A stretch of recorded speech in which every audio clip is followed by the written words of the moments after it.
네, 월스트리트 모닝 브리핑 함께하고 있습니다.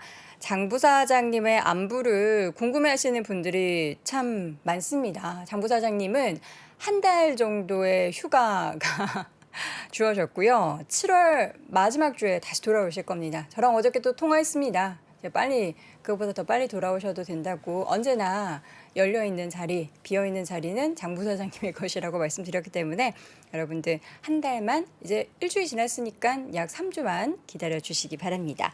자, 실적 시즌이 다음 주부터 미국 시장에서는 본격적으로 시작이 됩니다. 그러다면 우리는 뭘 봐야 하고 어떻게 봐야 하는지도 궁금하실 테죠. 그래서 심층 인터뷰 그 시간 마련해 봤습니다.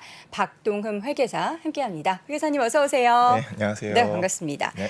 와, 지금 제가 자료를 이렇게 미리 봤거든요. 네. 근데 이게 우리 영어가 일단 많이 나오면은 거부감이 좀 들기는 해요. 네. 근데 이게 우리나라로 따지면 우리나라에는 이제 다트라는 사이트가 있잖아요. 재무제표 볼 수 있고 실적 부분 확인할 수 있고 이게 미국에는 에드가. 에드가라는 사이트가 있더라고요. 그래서 네. 오늘 뭐 활용법도 알려주시고 실적을 우리가 무엇 어떻게 봐야 하는지 그런 부분을 알려주신다고 하는데 지금 사실 이 사이트를 많은 서학개미 분들이 활용을 하고 있을지가 궁금한데 잘 안 보실 것 같아서. 잘 안 보시면 어려워서. 보셔야 되지요. 네. 일단은 내가 투자한 기업이 뭐 매출액이 얼마인지는 알아야 되니까. 그쵸. 근데 저도 사실 영어를 되게 못합니다. 어? 그래요? 예. 그럼 어떻게 보세요?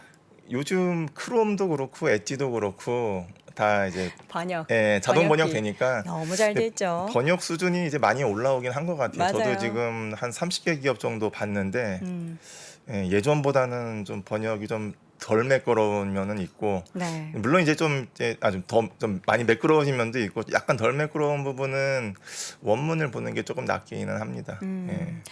원문을 볼 수 있으면 좋겠지만 번역기도 잘 나와 있고 그렇기 때문에 에드가 사이트에서 실적 확인하고 재무제표 보는 데는 큰 문제가 없다라는 건데 그럼 이 에드가 사이트에서 구체적으로 우리가 뭘 확인해 볼 수 있을지를 좀 상세하게 알려주셨으면 좋겠는데 뭘 네. 볼 수 있을까요? 일단은 상장 기업들이 우리 다트하고 똑같은 게 네. 상장 기업들이 올려야 되는 그 이제 기업 공개라고 하죠. IPO의 기본 취지가 기업의 그 기본적인 자료들을 다 공개하겠다라는 거니까는 그러니까 상장 기업이니까 우리도 마찬가지고 미국도 마찬가지고 중요한 자료들은 이제 그 전자공시 통해서 이제 공시를 해야 되는데 그러니까 우리는 다트고 이제 미국은 에드가인데 그래서 기본적으로 실적 잠정 실적에 대한 부분도 나오고 그 다음에 이제 분기 반기 보고서 나오고 그 다음에 그 이제 뭐 예를 들면 우리 같은 경우에는 국민연금이나 뭐 자산운용사에서 그 지분 취득을 하면 이제 지분 취득에 대한 공시 나오듯이 네. 거기도 마찬가지입니다. 물론 이제 우리보다는 중요성은 조금 떨어질 수는 있을 것 같아요. 워낙에 이제 뮤추얼 펀드나 그 좀 소유하고 경영이 좀 분리되어 있는 이제 회사들이 워낙 많다 보니까는 네. 누가 주식을 샀냐 이게 별로 중요하진 않을 거고 아무래도 회사 내용이 가장 중요하죠. 네. 미국 주식 같은 경우에는 실적에 거의 비례해서 이제 올라가는 경향들이 워낙에 강하다 보니까는 이제 펀더멘탈적인 측면을 보려면은 결국은 이제 연차 보고서는 기본적으로 좀 봐야지 아, 이게 괜찮은 회사구나라는 거에 대한 확신을 아마 드실 겁니다. 네, 저희가 지금 화면을 준비했는데 네. 이게 바로 그 미국의 한국판 다트라고 볼 수 있는 미국의 에드가라는 사이트입니다. 이게 뭔가 되게 공신력 있는 사이트 같은 그런 느낌이 드는데요. 일단 보기는 별로 안 좋은 게 네. 그 우리 전자공시 같은 경우에는 그 표도 예쁘게 나오고 그래프도 나오고 하는데 우리는 에드가 같은 경우에는 너무 텍스트 위주로 되어 있어서 조금 이제 그게 보기가 안 좋기는 해요. 네. 근데 보다 보면은 아마 한 가지 차이점이 있는 게 네. 미국 기업들은 확실히 좀 주주 중심으로 생각을 하는구나. 그러니까 자료를 낼 때도 자료에 신경을 많이 쓴다라는 네. 생각도 좀 들고 왜냐면 일단은 그 미국 같은 경우에는 워낙에 또 소송 천국이다 보니까는 괜히 잘못 썼다가 또 소송당할 수도 있고 하니까 물론 이제 공신력이 더 커질 수밖에는 없는데 일단 좀 소유와 경영이 분리되어 있다 보니까는 주주 중심으로 생각을 많이 하고 그 다음에 의사결정도 그렇게 많이 하는 게 좀 눈에 많이 들어옵니다. 네. 지금 채팅창 보니까 에드가를 활용하고 계신 분들도 꽤 많으신 것 같아요. 지금 말 나온 김에 그럼 실질적으로 종목 하나 이렇게 검색하면 지금 캡처된 게 있는데 한번 자세하게 볼까요? 네. 일단 뭐 제가 가장 좋아하는 종목인데 알파벳 좋아하시나 보군요. 네. 예. 말씀해 주시죠. 예. 그래서 에드가는 뭐 우리가 뭐 구글에서 에드가 검색하셔도 되고 네. 아니면은 이제 뭐 전자공시 시스템에서 해외 사이트 넘어가는 이제 링크가 있어가지고 이제 글로 가셔도 되고. 저기 지금 쿠쿠홀딩스님이 SEC 사이트 통해서 검색하면 에드가 바로 접속된다고 그 말씀하신 거죠? 네, 네. 맞습니다. 예. 알려주세요. 예, 네. 알파벳을 일단 제가 지금 혹시나 해서 그 화면을 캡처를 해왔는데 네. 일단은 알파벳에 그러니까 우리가 티커나 아니면 회사 이름을 이제 에드가에서 입력을 하면은 검색창에 이제 나오게 되어 있죠. 그래서 뭐 요 화면이 처음에 딱 나오나요? 예, 티커나 회사명 입력하면은 이제 요 화면으로 넘어갑니다. 네. 그래서 가장 최근에 이제 보고서 제출된 것들 리스트 나오고 왼쪽에 네. 그 다음에 이제 오른쪽 보면은 이제 종류가 나오죠. 그래서 8K, 10K, 그 다음에 이제 뭐 프록시 등등 나오는데 아마 중점적으로 보셔야 되는 부분은 8K랑 10K 위주로 보시면 될 거고 네. 프록시는 그렇게 우리한테는 뭐 밀접한 부분은 없을 거예요. 뭐 우리가 미국의 주주총회를 가지 않는 이상은 딱히 쓸 일이 별로 없을 거고 네. 오너십 같은 경우도 이제 그 부분이죠. 주주나 아니면은 회사 임원이 주식을 취득했다 이런 부분에 대한 내용인데 역시 뭐 우리만큼 그렇게 중요성은 크지는 않을 거고 기본적으로 시가총액 수백조 이상씩 하는 종목들이 워낙 많다 보니까는 그래서 뭐 8K하고 10K인데 8K가 이제 잠정 실적 부분 저희가 네. 여러분들이 어려워하실까봐 딱 한글 텍스트로 또 우리 회사님이 준비해 주셨어요. 다음 화면 준비하셨잖아요. 네 맞습니다. 네. 8K 우리가 뭐 4K 여러분 이런 거 아닙니다. 예, 8K 그리고 10Q 앞서서 말씀해 주셨던 거를 뭘 표현하는지 지금 정리를 해주셨는데 네. 이거 보면서 하나씩 좀 말씀해 주시죠. 네. 자, 화면은 알아서 뜰 거고요. 네, 그래서 8K. 네, 한글로 변환을 했습니다. 네. 일단은 8K가 잠정 실적 발표, 어닝 릴리즈라고 이제 리포트가 나올 거고, 네. 대부분의 회사들이 이제 4월 달에 많이 이제 근데 반드시 또 그렇지도 않아요. 이따가 보여드리겠지만은 네. 미국 기업이 우리보다 조금 이제 어려운 것 중에 하나가 결산기가 다 제각각이에요. 그러니까 우리는 상장사의 90% 이상이 12월 말법인인데 미국은 원칙적으로 52주 마지막 주말을 결산기로 잡고 있어서 근데 그게 뭐 12월이 될 수도 있고 뭐 1월이 될 수도 있고 그래서 날짜가 다르니까는 이제 기간도 조금씩 밀릴 수도 있고 뭐 네. 거의 비슷하게 나올 수도 있는데 12월 말 법인이면은 이제 이번 달에 잠정 실적이 나올 겁니다. 그래서 이제 8K에서 어닝 릴리즈 리포트가 나오면은 이제 그 내용 들어가서 봐야 되는데 네. 뭐 기본적인 실적 숫자에 대한 부분도 나오고 뭐 테슬라 같은 경우에는 자동차 생산량이랑 판매량에 대한 부분도 나와서 그 시장의 이제 컨센서스랑 어느 정도 부합하는지 살펴보는 것도 이제 의미가 있는 이제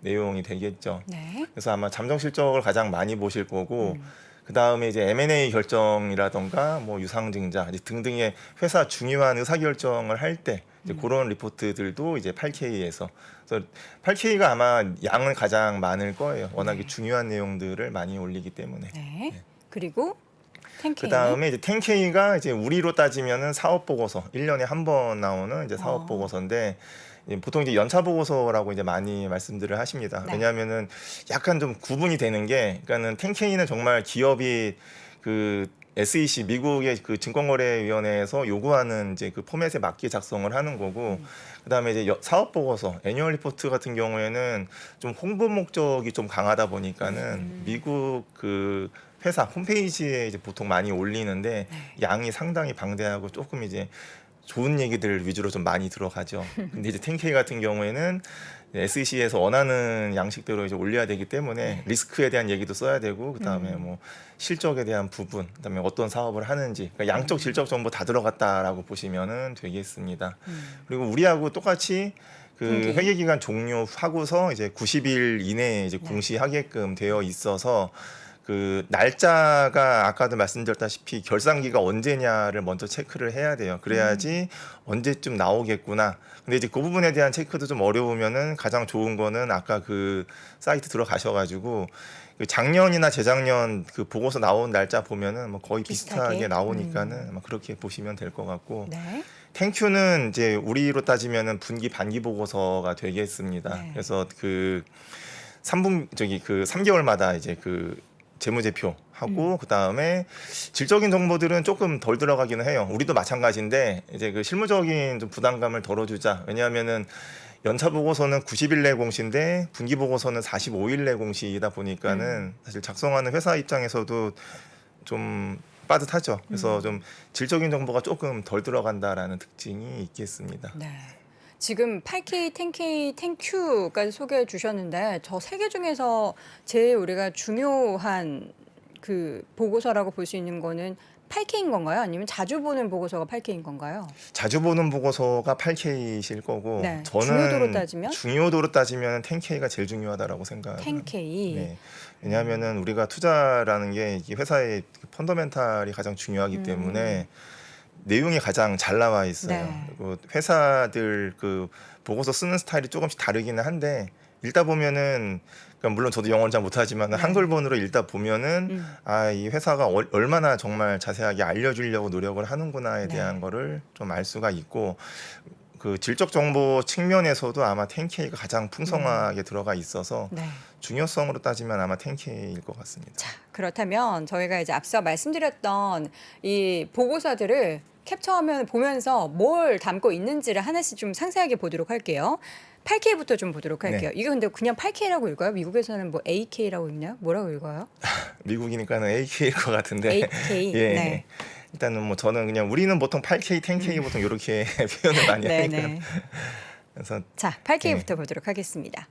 8K가 그 양식이 뭐 여러 가지가 있는데 네. 어쨌든 우리가 가장 궁금한 게 실적이니까는 그 어닝 릴리즈라고 이제 그 제목이 붙어 있는 리포트를 클릭을 하시면 되겠습니다. 그래서 뭐 사실 8K도 양이 한 꽤 되는데 물론 뭐 수십 페이지는 아니고 뭐 한 10페이지 내외 되는 경우도 있고 아, 그 한데 정도는 봐야죠. 네.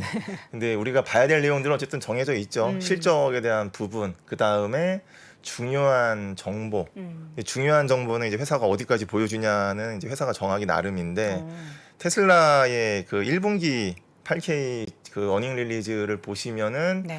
자동차 판매량에 대한 그 부분, 그 다음에 이제 생산량에 대한 부분까지 이제 이렇게 나오고 네, 지금 보시는 화면이 테슬라의 8K 보고서입니다. 지금 파이낸셜 서머리 해서 맨 위에 있는 게 판매량인 거죠. 맨 위에 있는 게 실적, 매출액이 되겠습니다. 오토모티브 레비뉴스. 레비뉴스 매출액이고요. 네. 그 다음에 밑에가 이제 그로스 마진이니까는 이제 매출 총익률. 아, 여기 생산량. 예. 지금 딜리버리스. 밑에가 이제 질적 정보. 제가 캡처를 좀 네. 나눠서 떴습니다. 네. 예, 아무래도 지면이 한계가 있어서 그 중요한 것만 딱 두 개를 캡처를 떠가지고 네. 조금 이제 그 위아래가 눈에 잘 안 들어오실 수도 있는데 네. 위에가 매출액이랑 그 다음에 그 매출 총익, 그러니까 생산 원가 대비 어느 정도의 마진을 남겼느냐 네. 이 부분에 대한 부분이고 그 다음에 밑에는 이제 모델별 생산량이랑 판매량에 대한 부분이죠. 그래서 시장에서 보통 이제 그 테슬라 같은 경우에는 그 판매량에 대한 이제 컨센서스가 나오다 보니까는 네. 실제랑 이제 컨센이랑 한번 맞춰 보시면은 쇼크인지 서프라이즈인지에 대한 판단이 아마 충분히 가능하실 겁니다. 네. 미국에서는 8K라고 안 읽죠. 8은 우리나라 말이니까요. 지금 여기에서 봤을 때 우리가 숫자를 봐야 되는 거는 지금 이렇게 핑크색으로 표시되어 있는 게 지금 그 1분기 거니까 요것만 보면 되는 거죠. 비교하거나 네. 그럴 때 요 맞습니다. 부분만 보면 되는 거고. 자, 그러면 10K와 10Q를 보도록 하겠습니다. 10K와 10Q를 같이 놓으신 네. 거는 뭔가 비교를 할 필요가 있다라는 말씀이신 건가요? 일단은 보기 전에 제가 먼저 요거부터 말씀을 네. 드리려고 회기 기간이 다르다 아까 잠깐 말씀드렸는데 네네. 이 미국 기업들이 우리나라 같이 12월 31일 통일되지 않아 가지고 그쵸. 옛날에는 더 좀 속된 말로 지저분했는데 요즘은 좀 이제 많이 12월 말로 좀 마치는 기업들도 있고 그러니까 테슬라 같은 기업은 이제 12월 말이 이제 회계 기간 종료일인데 네. 보시는 것처럼 애플은 9월 25일 날 끝나고 MS는 6월 말일 날 끝나고 뭐 엔비디아는 1월 30날, 31일도 있는데 30날 끝나고 이렇게 중구난방이죠. 이제 이게 왜 그러냐면은 월 마지막 주말을 이제 종료일로 정하는 게 미국 전통이다 보니까는 뭐 52주 마지막을 12월 말로 할 거냐, 뭐 1월 말로 할 거냐 이러다 보니까는 이제 날짜가 서로 다르다. 그러니까 예를 들면 이제 애플 같은 경우에는 9월 25일 날 회계 기간 끝났으면은 10K가 언제 나오느냐? 12월 25일 전에 나온다라는 얘기고 테슬라 같은 경우에는 12월 말에 끝나니까는 3월 말 전에 나온다라는 얘기죠. 네. 그래서 우리가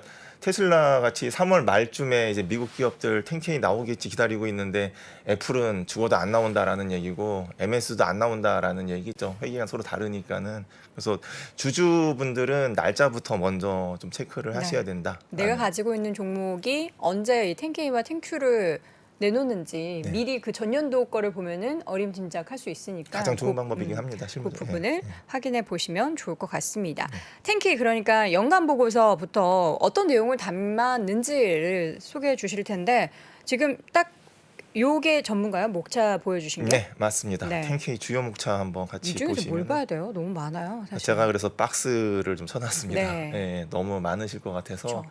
사실 다 볼 필요는 없어요. 네. 비즈니스, 리스크 팩터. 근데 사실 리스크 팩터도 저게 내용이 굉장히 방대해요. 근데 또 안 보기도 찜찜한데 또 보면은 중요하지 않은 리스크까지 다 보여줍니다. 보통 이제 변호사들 리뷰까지 받는 내용이다 보니까는 안 중요한 내용들까지 다 쓰는데 그래도 중요한 것들만 딱 선별해서 보면은 되죠. 그래서 리스크 팩터 관련 재밌는 내용 좀 소개해드리면은 네. 뭐 테슬라 같은 경우에는 뭐 앨런 머스크에 대한 내용도 나오고 CEO 리스크. 네, 그 다음에 버크셔 해서웨이 같은 경우에는 워런 버핏. 예 너무 연세가 많으시다. 그게 중요한- 리스크 팩터에도 들어가 있습니다. 언급이 되어 있나요? 예. 아, 그러니까 전부 다 중요한 내용들은 오. 담게 되어 있다 보니까는 우리 이제 회사의 판단이 작용이 되겠지만은 이제 어쨌든 그런 내용들 안 담아 놓으면 나중에 또 문제 생기면은 예, 머스크 소송될 수도 입장에서는 있으니까. 아니 내가 왜 리스크야 이러면서 얼마 네. 전에도 뭐 스페이스X에서 불만을 가진 사람들 해고했다라는 그런 얘기를 전해 들은 바에 의하면 이런 리스크 팩터에 자기 이름 올라가는 걸 정말 싫어할 것 같은데. 그만큼 소유하고 경영이 정말 분리가 되어 아. 있는 투명한 회사라고 생각을 하는 게 맞을 것 같고 네. 저도 보다 보면은 가끔씩 그런 거 이제 빵 터집니다. 네, 재밌네요. 예, 예. 자 그리고 아이템 7에 그래서 일단은 비즈니스가 가장 뭐 중요하겠죠. 회사에 대한 내용을 알아야 되니까는 그 다음에 이제 제 박스 쳐놓은 거 보시면은 네. 이제 그 좀 긴데 영어 이니셜로 줄이면은 네. MD&A라고 보통 얘기를 합니다. 매니지먼트 디스커션하고 이제 어널리시스. 이 그러니까는 뭐예요? 우리나라 그 사업 보고서에도 저 내용이 들어가 있어요. 네. 이사의 그 의견이 들어가 있는데 회사 저기 미국도 마찬가지입니다. 경영진이 올해 사업을 하면서 이제 실적이 증가되고 감소된 원인이 뭔지에 대한 내용도 나오고 그 다음에 내년도 사업 전략이라던가 사업에 대한 예측 관련된 내용들도 나옵니다. 네. 그래서 저 내용이 가장 이제 읽어볼 만한 내용이죠. 그 다음에 이제 그 아이템 8에 나오는 재무제표, 파이낸셜 스테이트먼트하고 그 다음에 이제 부속 데이터들 관련된 부분이 이제 좀 가장 양이 방대하죠. 그래서 양으로 따지면은 이제 재무제표가 가장 방대하고 네. 반드시 읽어봐야 될 내용은 비즈니스하고 아이템 7번에 있는 MD&A는 이제 반드시 읽어봐야 된다. 이렇게 말씀을 드릴 수가 있겠습니다. 자, 그러면 저희가 이제 앞서서도 테슬라의 보고서를 보여드렸는데 실제로 어떻게 지금 10K 리포트가 테슬라에 나오는지를 좀 보도록 할게요. 왜 근데 그 리스크 팩터를 안 가져오셨어요? 네, 일단은- 비즈니스부터 네. 보도록 하겠습니다. 사업 내용 자체가 가장 뭐 중요한 네, 거니까는 이렇게 예, 나온다는 거군요. 예, 또 뭐 영어니까는 아침에 사실 예. 눈이 잘 안 들어오긴 자, 여러분 하는데 예. 검은 건 글씨, 하얀 건 종입니다. 이거 다 번역된다고 하니까 너무 또 힘들어하지 마시고요. 번역되는 거죠? 네, 예. 그 자동 그 번역기? 오른쪽에 항상 한글, 영어 번역 뜨니까는 예, 한글 눌러서 대략적으로 읽어보시면 좋을 것 같고 네. 그래서 보시면은 이제 오버뷰 관련된 내용 나오고 세그먼트, 그러니까는 대기업이니까는 사업 부문이 한두 개가 아니죠. 테슬라도 마찬가지듯이 자동차도 하지만은 그 에너지 관련된 그쵸. 부분, 물론 이제 에너지가 메인은 아니니까는 좀 서브 성격이 강하지만 회사 사업과 또 시너지를 내는 부분이니까는 또 이제 무시할 수 없는 부분이고 그래서 어떤 사업을 하는지에 대해서 보고 그 실적이랑 연결지어서 보시는 게 가장 중요합니다. 네. 그래서 예를 들면은 뭐 아마존 같은 경우에 매출, 그러니까는 세그먼트 부문에서 가장 그 매출 비중이 큰 게 전자상거래지만은 회사의 이익을 가장 많이 벌어다 주는 거는 아마존 웹 서비스이기 때문에 이런 내용들 다 확인하려면은 이제 기본적으로 비즈니스랑 재무제표랑 같이 연결지면서 보는 게 기업 분석에는 가장 좋은 방법이죠. 네. 그래서 이제 테슬라 같은 경우에는 이제 아무래도 자동차 생산 모델 하고 그다음에 이제 어디서 생산을 하는지 그다음에 이제 역시 또 양이 좀 많아가지고 좀 다 담지는 못했는데 이게 비즈니스의 모든 화면은 아닌 거죠? 일부인 예, 거죠? 아주 일부입니다. 아주 일부. 예, 아주 네. 일부입니다. 다 보여드리려면은 오늘 한 밤까지 해야 돼요. 그래서 예, 아주 일부고 네. 보시는 것처럼 뭐 자동차에 대한 이야기 가장 뭐 메인이죠. 그다음에 맨 밑에 보시면은 예, 가장 궁금해하는 풀 셀프 드라이빙 네. 완전 자율 주행에 대한 이야기도 나오고 네. 그래서 열심히 뭐 R&D 하고 있다라는 이제 뭐 이런 내용들. 사실은 더 뒤에 내용이 많아요. 생산량이 얼마고 판매량이 얼마고 그다음에 그 우리가 또 이런 것도 확인할 수가 있죠. 그러니까는 모델별로 생산량 판매량 나오면은 매출액하고 연결져서 보면은 아 자동차 판매 가격을 올리고 있구나. 그러니까 테슬라가 자동차 회사 중에서는 이익률이 가장 좋습니다. 마진이 좋죠. 예, 토요타가 원래 10%로 압도적인 1등이었는데 네. 테슬라가 꺾고 올라왔죠. 그래서 더 올라가는 게 보면은 이제 원자재 가격에 대한 부분에 대해서 판가의 전이를 시키면서 마진을 더 확대를 시켜 나가는 이제 아무래도 시장을 지배하고 있다 보니까는 가능한 부분이죠. 이제 네. 그런 거에 대한 분석도 할 때 이 비즈니스에서 이제 판매량 그 다음에 손익에서 매출액 이렇게 서로 연결져서 보면은 이제 그런 거에 대한 분석도 가능하죠. 네. 자, 이어서는 앞서 말씀해 주셨던 MD&A 부문에는 어떤 부분들이 언급되어 있을까요? 네, 같이 여기 한번 보니까 뭐 하이라이트에서 정리 이렇게 요약본도 있는 것 네, 같네요. 오버뷰하고 그 다음에 이제 2021년 실적에 대한 하이라이트 이제 이 부분에 대한 내용들 여기 보시면은 이제 프로듀스 생산량하고 그 다음에 디벨롭 지금 화면이 나오는데 네. 보시는 것처럼 2021년에 이제 프로듀스 한 게 93만 대다. 그 다음에 밑에 보시면은 저기 딜리버 했다라는 내용도 이제 밑에 옆에 나오죠. 딜리버 한 게 네. 이제 93만 6천 대다라는 내용도 나오듯이 이제 뭐 네. 이런 내용들에 대한 거 나오고 그다음에 이제 2022년도 사업 계획 역시 보면은 그 밑에 쭉 나오는데 내용 자체가 또 워낙 방대하니까는 그냥 지면상 잘랐습니다. 네. 지금 MD&A를 통해서 봐야 될 부분들, 그러니까 이 경영진들이 어떻게 사업을 생각을 하고 있는지에 대한 분석을 또 자세하게 볼 수 있는 화면이라고 하니까 이 부분도 꼭 확인해 보셔야 될 것 같고요. 마지막으로 이게 아이템 A이었죠. 네. 파이낸셜 부분. 근데 저는 사실 차라리 이렇게 텍스트로 쭉 나오는 게 좋지. 문과라서 그런지 이런 숫자로 딱 표로 나오는 게 저는 더 어렵더라고요. 지금 빨간 박스 밑줄이 많이 나와 있는데 이거 뭐 다 봐야 된다라는 거예요? 아닙니다. 이거는 네. 이거를 클릭하면은 다 이렇게 그거에 대한 뜹니까? 정보가 또 뜨게 되어 있어서 네. 그거는 이제 그 SEC 양식이 이렇게 되어 있어서 어쩔 수 네. 없는 부분이고 아마 이제 가장 많이 보시는 게 레비뉴하고 그 다음에 밑에 보시는 것처럼 이제 인컴 프롬 오퍼레이션 그러니까 우리말로 하면 영업이익이죠. 맨 위에 레비뉴와 맨 아래 인컴. 그래서 영업이익하고 매출액하고 나눠 보면은 이제 영업이익률이 한 10%, 12% 정도 나오니까는 네. 토요타 10%보다는 훨씬 더 높은 이제 마진을 자랑을 하고 있다라는 거. 그다음에 그 빅테크 기업들은 그 중간에 보시면 오퍼레이팅 익스펜스에 이제 그 리서치 앤 디벨롭먼트가 나오는데 R&D가 가장 또 중요하죠. 네. 왜냐면은 성장에 대한 얘기를 할 때 우리가 이제 보통 주식시장 한참 좋을 때 무형자산의 가치를 이제 봐야 된다 이런 얘기를 하는데 사실 무형자산은 재무제표에 안 나옵니다. 그 눈에 안 보이는 자산을 값으로 매길 수가 없다 보니까는 근데 이제 우리가 무형의 가치를 어떻게 생각을 할 거냐 R&D가 결국은 미래의 아웃풋으로 나올 거기 때문에 그쵸. 얼마나 많이 쏟아붓고 있느냐가 결국 이제 미래 실적과 또 연결되는 부분이기 때문에 빅테크 기업들하고 빅파마 기업들은 R&D가 가장 중요하죠. 네. 알겠습니다. 자, 아침부터 많은 좀 이렇게 조그만 보고서 보니까 머리가 아프다라고 생각하실 수 있는데 우리가 매일 쉽고 달달한 것만 할 수는 없지 않습니까? 지금 다음 주부터 실적 시즌이 본격 시작이 될 텐데 뉴스에서 전해지는 그런 뉴스만 볼 게 아니라 내가 가지고 있는 종목 혹은 앞으로 관심 갖고 있는 그런 종목들 에드가 사이트 들어가서 이렇게 검색해보고 지금 저희가 8K, 10K, 10Q 중에서 10K가 가장 전체적인 펀더멘털을 볼 수 있는 그런 보고서라고 말씀드렸으니까 이 부분들 참고하셔서 확인해 보시면 좋을 것 같습니다. 자, 오늘 에드가 사이트를 통해서 이 재무제표 내용부터 전체적으로 실적 확인해 볼 수 있는 방법 알려주신 오늘 심층 인터뷰 박동흠 회계사 함께했습니다. 회계사님 고맙습니다. 네, 고맙습니다.